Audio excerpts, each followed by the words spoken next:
My name is Gerald Whitmore, 74 years old, and I've been parked in this chair for about 20 minutes now, trying to figure out how to even get this out. I don't know why today hit different.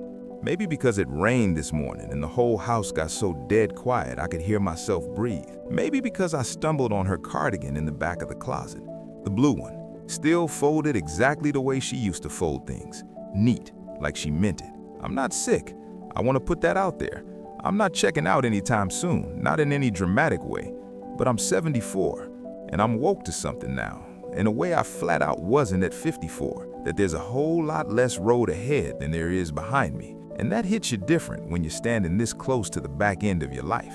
We were married 31 years, Eleanor and me. She was sharp, low-key sharp, the kind of woman who clocked everything but didn't make a big deal out of it. She'd remember the name of a waiter from 4 years back like it was nothing. She always knew when I was off, even before I did. We weren't some loud, extra kind of couple. No big scenes, no grand gestures.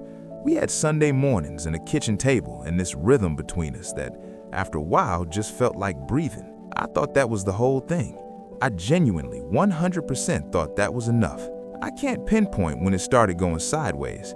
That's the real talk right there. There wasn't some big moment, no blow-up, no door that slammed and never opened again. It crept up on us, slow. One evening, she looked at me and said, "Do you ever feel like we're just running parallel?" And I go, "What do you mean?" And she looked at me for a beat, just held that look, and then said, "Never mind, it's nothing." And I let it slide.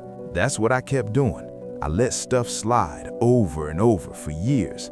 Thought I was being chill about it. Thought I was keeping the peace. She had this friend, Margaret, who packed up and bounced to Oregon. And the night before Margaret left, Eleanor cried, really cried. And I remember standing there feeling low-key thrown off by it. Like, she's got me.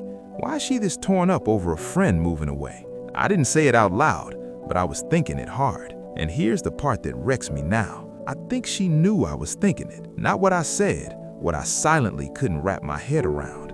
That's the thing that stayed. She started reading more, spending Saturday afternoons out in the garden by herself. She got quieter, but it wasn't a sad quiet. It was more like a settled quiet, like she'd found some room deep inside herself and just moved in there. And I told myself that was her being at peace.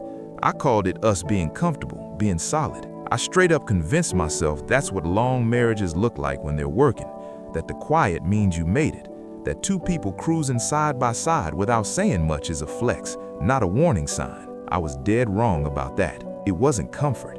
It was distance that had been sitting between us so long it started to look like part of the furniture. She passed 4 years ago. Fast, the doctor said. A Tuesday in November. And after, folks would come by and say all the right things, good things. She was so devoted to you, Gerald.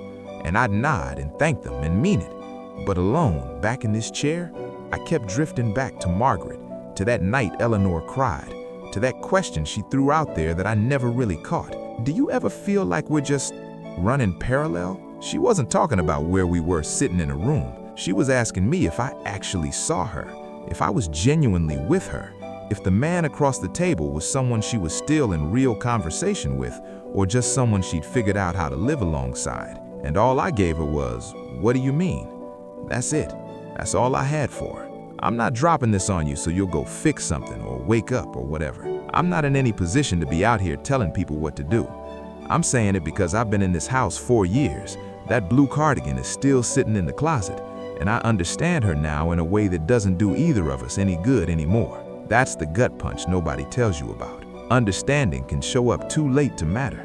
It just parks itself inside you, heavy, quiet, like rain on a morning when there's nowhere you gotta be. She wasn't a stranger, let me be straight about that. But I watched her become someone I didn't fully know, and I played it off like that's just what time does to people. I thought I was being steady, being solid, holding it down. But maybe what she needed wasn't me holding it down. Maybe she needed me to be curious, to ask, "What do you mean?" And then actually sit there and wait for the whole answer, to go out to that garden on those Saturday afternoons instead of watching her through the kitchen window, thinking she'd come back in soon. She was right there the whole time. I just kept thinking we had more time to get there. We always think that. If any of this landed with you, if something in here hit close to home, just sit with it a while. You don't gotta say anything, you don't gotta do anything with it tonight. Just sit with it. That's all I'm doing these days.